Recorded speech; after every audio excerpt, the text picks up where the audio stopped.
Castell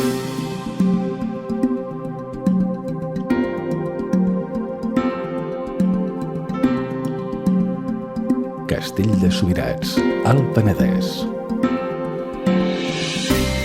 El Castell de Subirats es localitza a l'extrem oriental de la comarca del Penedès.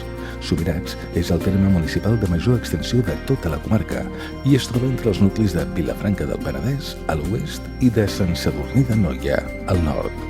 Les restes corresponents al castell s'estenen al llarg d'un petit esperó allargat de roca calcària que queda aixecat entre la vall i el pla penedesenc.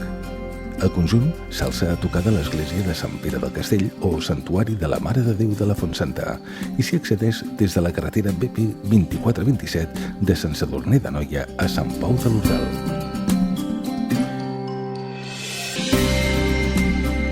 El Castell de Subirats representa a inicis del segle X un punt clau en la defensa de la frontera de la Marca del Penedès.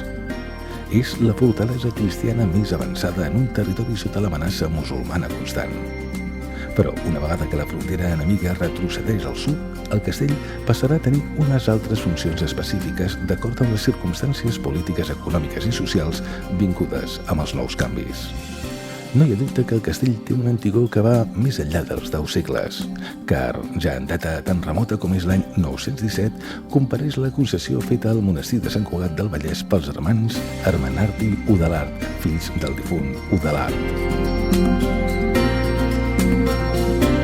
El castell fou enderrocat en la Guerra de Separació, la Guerra dels Segadors, pel marquès de Los Vélez. Per reial sentència de 27 de novembre de 1699 va declarar-se que no hi havia més talmador universal de la universitat i les parròquies de Subirats que la corona.